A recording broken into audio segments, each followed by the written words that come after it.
ముగ్గురు సీఎంలు 3 చోట్ల శిలాఫలకాలు వేసినా కూడా ఒక బ్రాహ్మణి ఉక్కు కర్మాగారానికి సంబంధించి పనులు జరిగాయి తప్ప ఆ తర్వాత కంబాల దిన్న వద్ద వేసినటువంటి వాటికి భూసేకరణ కూడా జరగని పరిస్థితి. ఒక రకంగా బ్రాహ్మణి ఉక్కు కర్మాగారానికి 4,300 ఎకరాల భూసేకరణ జరిగింది. 2017 నాటికి అటు పూర్తి సామర్థ్యంతో ఐరన్ ఓర్ బయటికి వచ్చేలా కూడా అటు లక్షలాది మంది నిరుద్యోగ యువతకు ఉపాధి ఉద్యోగ అవకాశాలు కల్పించే దిశగా అడుగులు పడిన తర్వాత దివంగత నేత వైఎస్ రాజశేఖర రెడ్డి మరణంతో ఒక రకంగా భూములు వెనక్కి తీసుకోవడం, ఆ తర్వాత భూములు కొన్ని బ్యాంకులో తనఖా ఉండడం కారణంగా కూడా అక్కడ పరిశ్రమ ఏర్పాటు చేయరన్నటువంటి విషయం పూర్తిగా స్పష్టంగా కనిపిస్తుంది. అయితే ఈ నేపథ్యంలో ఒక్కసారిగా ఏదైతే అధికారంలోకి వచ్చిన తర్వాత దాదాపు 4.5 ఏళ్ల పాటు అటు టీడీపీ ప్రభుత్వం సైలెంట్గా ఉండి చివరి 6 నెలల కాలంలో ఏదైతే కంబాల దిన్న వద్ద ఉక్కు పరిశ్రమకు ఏర్పాటుకు శంకుస్థాపన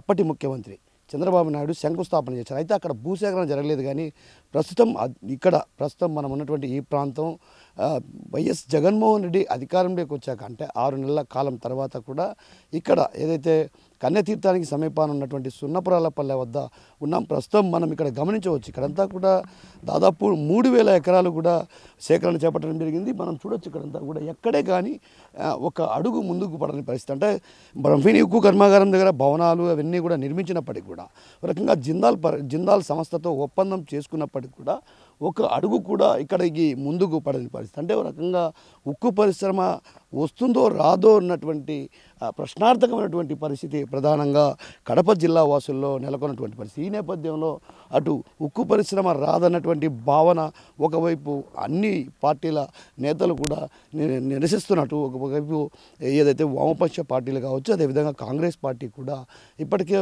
ఉక్కు పరిశ్రమ పైన స్పష్టమైన హామీ ఇవ్వాలని కోరుతున్నటువంటి. అయితే ఇదే ప్రాంతంలో ఏదైతే రెండు సార్లు వైఎస్ జగన్మోహన్ రెడ్డి ఒకసారి శిలాఫలకం వేశారు, ఆ తర్వాత ఏదైతే జిందాల్ సంస్థతో ఒప్పందం చేసుకున్న తర్వాత కూడా ఇక్కడికి వచ్చి ఇక్కడ టెంకాయ కొట్టి పనులు ప్రారంభించారు. అయితే పనులు ప్రారంభించాలన్నటువంటి ఉద్దేశంతో టెంకాయ కొట్టారే తప్ప ఒక ఇటుక కూడా పేర్చని పరిస్థితి.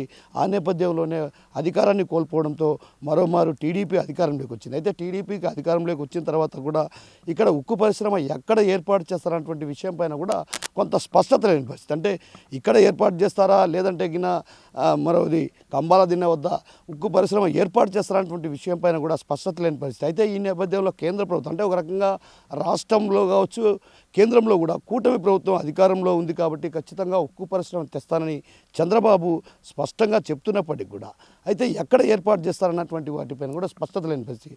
ఒక రకంగా ఇక్కడ మనం సున్నపురాలపల్లె వద్ద భూసేకరణ కూడా జరిగింది, కొంత పరిహారాన్ని కూడా ఇచ్చిన పరిస్థితి.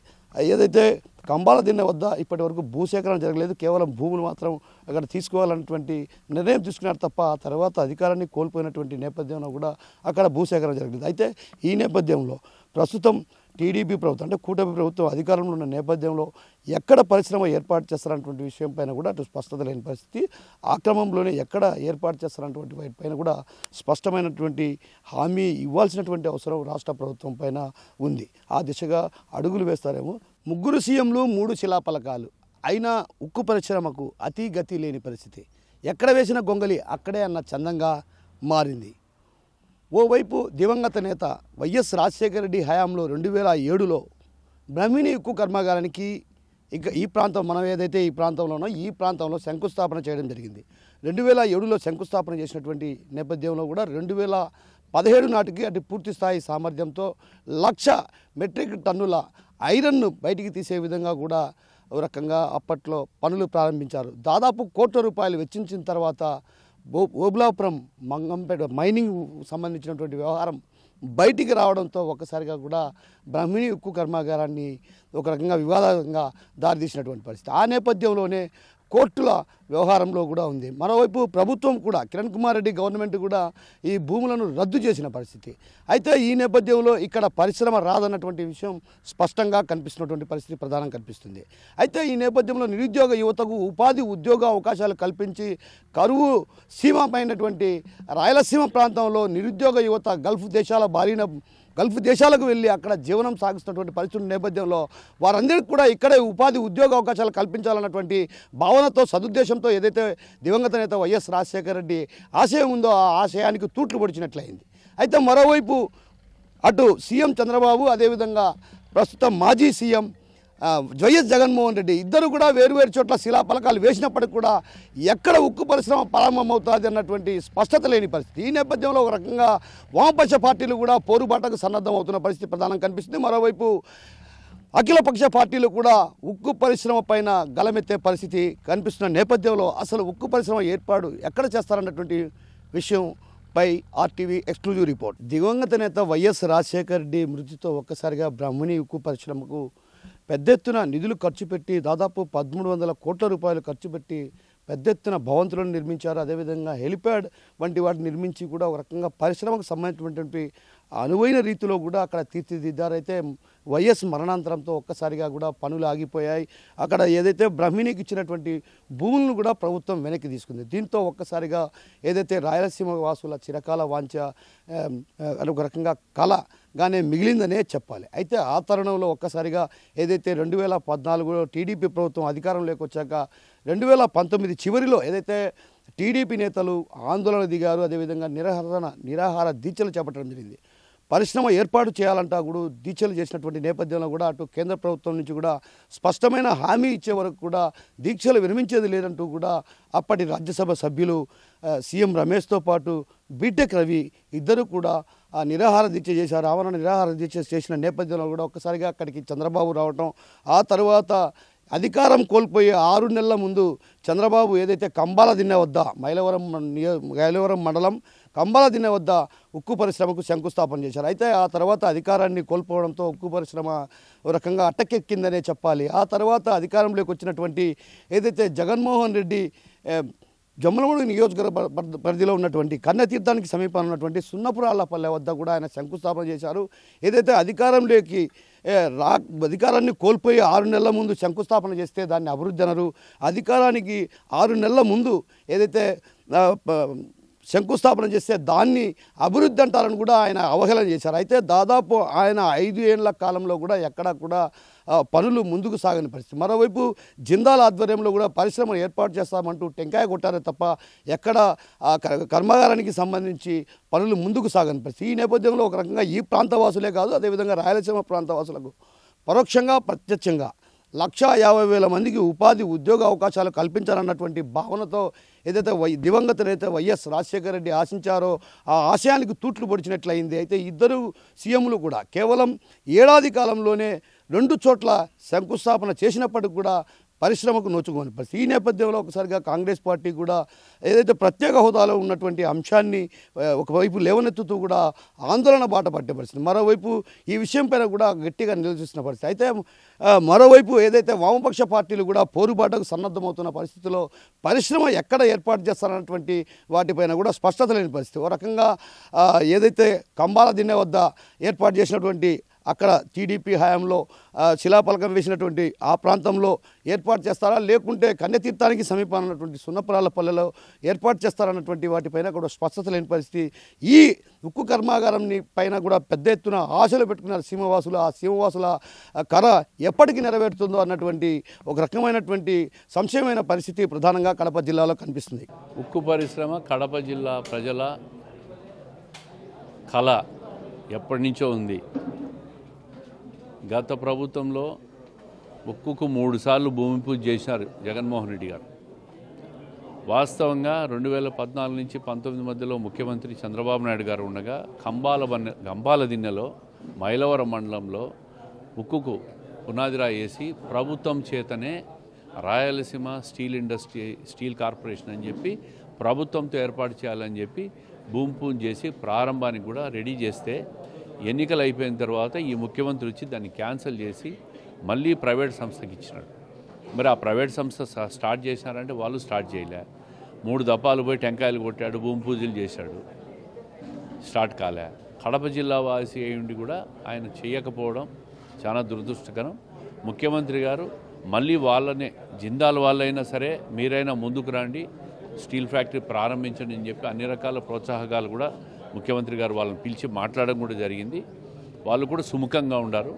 మళ్ళీ ఒకసారి మేము ముఖ్యమంత్రి గారి దృష్టిలో పెట్టి స్టీల్ ఫ్యాక్టరీ ప్రారంభానికి వాళ్ళని పిలిచి ఒక పర్మనెంట్గా దీనికి ఒక సొల్యూషన్ తీసుకొచ్చి ప్రారంభమయ్యే విధంగా చర్యలు తీసుకోమని చెప్పి కోరుతాం. నిత్యం కరువు, వలసలు, ఆత్మహత్యలకు నిలయంగా మారినటువంటి కడప జిల్లాలో ఎలాంటి పట్టమని 10,000 మందికి ఉద్యోగ ఉపాధి అవకాశాలు కల్పించేటటువంటి పరిశ్రమలు లేకపోవడం వల్ల ప్రతి సంవత్సరం వలసలు పెరుగుతున్నాయి తప్ప తగ్గడం లేదు. దీనికి గతంలో 2007 సంవత్సరంలో దివంగత ముఖ్యమంత్రి డాక్టర్ వైఎస్ రాజశేఖర రెడ్డి గారు కడప జిల్లాలో ప్రత్యక్షంగా పరోక్షంగా 1,25,000 మందికి ఉద్యోగ ఉపాధి అవకాశాలు కల్పించాలన్నటువంటి లక్ష్యంతో బ్రహ్మిణి స్టీల్ ప్లాంట్కు శంకుస్థాపన చేసి క్యాప్టివ్ మైన్ కింద ఓబులాపురం మైనింగ్ గనులను కూడా కేటాయించడం జరిగింది. దాదాపు 17,000 ఎకరాల భూములను అప్పనంగా కట్టబెట్టినటువంటి ఘటనలు ఉన్నాయి. కానీ గాలి జనార్దన్ రెడ్డి తనకు కేటాయించినటువంటి గనులన్నీ కూడా తవ్వుకొని అమ్ముకున్నాడు తప్ప ఫ్యాక్టరీ నిర్మాణంలో ఎలాంటి పురోగతి సాధించకపోగా కేటాయించబడినటువంటి భూములను కూడా యాక్సిస్ బ్యాంకులో తనఖా పెట్టి లోన్ తీసుకోవడానికి ప్రయత్నం చేసి అడుగడుగునా ప్రభుత్వ నిబంధనలను ఉల్లంఘించాడని చెప్పి నాటి కాంగ్రెస్ ప్రభుత్వము కేటాయింపులన్నీ రద్దు చేసినటువంటి నేపథ్యంలో ప్రైవేటు రంగంలోనే కాకుండా మరి ప్రభుత్వ రంగంలో శైల ఆధ్వర్యంలో ఉక్కు ఫ్యాక్టరీ ఏర్పాటు చేయాలని చెప్పి కడప జిల్లా ప్రజానికం కమ్యూనిస్టు పార్టీ సిపిఐ నేతృత్వంలో ప్రజా సంఘాల నేతృత్వంలో సాగినటువంటి దశలవారీ నిరవధిక పోరాటాల ఫలితంగా రాష్ట్ర విభజన బిల్లు 2014లో కూడా విభజన చట్టంలో పొందుపరచడం జరిగింది. విభజన చట్టంలో శైల ఆధ్వర్యంలో ఉక్కు ఫ్యాక్టరీ ఏర్పాటుకు కావలసినటువంటి చర్యలు తీసుకోవాలని చెప్పి నాటి ప్రభుత్వము తర్వాత వచ్చినటువంటి ఎన్డీఏ ప్రభుత్వం కూడా 6 మాసాలలో దాని ఏర్పాటుకు సంబంధించినటువంటి చర్యలు తీసుకుంటామని చెప్పి అధికారంలోకి వచ్చినప్పటికీ కూడా ఏ ఉక్కు ఫ్యాక్టరీకి సంబంధించినటువంటి ఊసే ఎత్తకపోతే 2014 నుంచి 19 వరకు ఫ్యాక్టరీ ఏర్పాటుకు శ్రీకారం చుట్టలేదని చెప్పి చంద్రబాబు నాయుడు గారు ఆయన కేంద్ర ప్రభుత్వం ఒప్పుకోలేదు కాబట్టి కట్టలేదు కాబట్టి తానే రాయలసీమ హైగ్రేడ్ స్టీల్ ప్లాంట్ అనేటువంటి పద్ధతిలో ఆయన కూడా కంబాల్దిన స్టీల్ ప్లాంటుకు శంకుస్థాపన చేయడం జరిగింది. ఆయన ఒక 3 నెలల్లో ఎన్నికలకు పోతున్నాననేటువంటి నేపథ్యంలో కంబాలదిన్నెలో ఫ్యాక్టరీ ఏర్పాటుకు కావలసినటువంటి కేటాయింపులు లేకపోతే శంకుస్థాపన చేశాడు తప్ప ఒక్క రాయి కూడా వేసినటువంటి దాఖలాలు లేవు. అప్పట్లో అపోజిషన్లో ఉన్నటువంటి జగన్మోహన్ రెడ్డి గారు నేను అధికారంలోకి వచ్చిన 6 మాసాల్లోనే ఫ్యాక్టరీ పెడతానని చెప్పి ఆయన కూడా 2019 ఎన్నికల్లో అధికారంలోకి వచ్చిన తర్వాత 2020 వరకు 21 వరకు ఆయన కూడా ఏమి చర్యలు తీసుకోకపోగా చివరకు ఇక్కడ అన్నతీర్థం దగ్గర స్టీల్ ప్లాంట్ నిర్మాణానికి ఆయన కూడా శంకుస్థాపన చేయడం జరిగింది. కానీ శంకుస్థాపన చేసిన నాటి నుంచి 2023 వరకు ఎలాంటి నిర్మాణాలు చేపట్టకుండా కేవలం ఆయన కూడా భూములు నీళ్లు కేటాయించాడు తప్ప ఎక్కడ పూర్తి చేయలే. దీనిపైన సిపిఐ రాష్ట్ర కార్యదర్శి కమిటీ కె రామకృష్ణ గారి నేతృత్వంలో కన్నెతీర్థం దగ్గర నుంచి కడప జిల్లా కలెక్టరేట్ వరకు చేపట్టినటువంటి పాదయాత్రకు స్పందించి ఆగమేఘాల మీద జేఎస్డబ్ల్యూతో ఒప్పందం చేసుకొని జేఎస్డబ్ల్యూ సారథ్యంలో ఉక్కు ఫ్యాక్టరీ నిర్మాణం చేస్తున్నామని చెప్పి ఆయన ప్రకటించాడు. కానీ ఒకే ఫ్యాక్టరీకి ఎక్కడా కూడా ప్రపంచంలో ఎక్కడా చేయరు.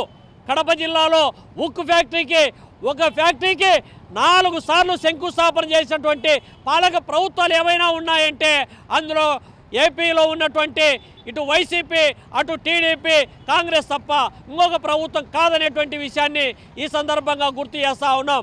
వేల ఎకరాలు ఇవాళ దాదాపు 30,000 నుంచి 40,000 ఎకరాల భూములు కేటాయించి అటు వ్యవసాయానికి యోగ్యం కాకుండా ఇటు పారిశ్రామిక అభివృద్ధి లేకుండా ఎలాంటి పురోగతి లేకుండా భూములు కోల్పోయినటువంటి నిర్వాసితులు అక్కడ వ్యవసాయం చేసుకునే దానికి లేదు అక్కడ పరిశ్రమలు వస్తే ఉపాధి దొరికినటువంటి దాఖలాలు లేవు. రెంటికి చెడ్డ రేవడిలాగా ఇవాళ తయారైనటువంటి నేపథ్యంలో ఉక్కు ఫ్యాక్టరీ కోసం ఉద్యమం చేసినటువంటి సీఎం రమేష్ గారు ఆయనేమో ఉక్కు ఫ్యాక్టరీ కోసం ఆ రోజు చంద్రబాబు నాయుడు గారితో శంకుస్థాపన చేయించారు. కానీ ఈరోజు ఆయన ప్రాతినిధ్యం వహిస్తూ ఉన్నటువంటి అనకాపల్లికి మళ్ళా ఇంకొక ఫ్యాక్టరీ ఉక్కు ఫ్యాక్టరీ వచ్చింది. కానీ ఇక్కడ పోరాటం చేసినటువంటి కంబాలదిన ఫ్యాక్టరీ మాత్రం నిర్మాణానికి నోచుకున్నటువంటి పరిస్థితి. ఇప్పటికైనా రాష్ట్ర ప్రభుత్వం అటు కేంద్రంలో రాష్ట్రంలో డబుల్ ఇంజన్ సర్కార్ అని చెప్పి చంద్రబాబు నాయుడు పదే పదే చెప్తా ఉన్నాడు. మరి నీకు వచ్చిన నొప్పి ఏంటి? డబుల్ ఇంజన్ సర్కార్లో అయినా నీ నాయకత్వం కింద నీ యొక్క సపోర్టుతో నడుస్తూ ఉన్నటువంటి ఎన్డీఏ కూటమి ప్రభుత్వం పైన ఒత్తిడి తెచ్చి మెడలు వంచి ఉక్కు ఫ్యాక్టరీ నిర్మాణానికి నువ్వు శ్రీకారం చుట్టాలి. నీ చిత్తశుద్ధిని నిలుపుకోవాల్సినటువంటి అవసరం, బాధ్యత ఉందని చెప్పి ఈ సందర్భంగా డిమాండ్ చేస్తా ఉన్నా. మరిన్ని వీడియోస్ కోసం ఛానల్ ని సబ్స్క్రైబ్ చేయండి. లేటెస్ట్ అప్డేట్స్ కోసం వాట్సాప్ ఛానల్ ని ఫాలో అవ్వండి. ఆ లింక్ డిస్క్రిప్షన్ లో ఉంది.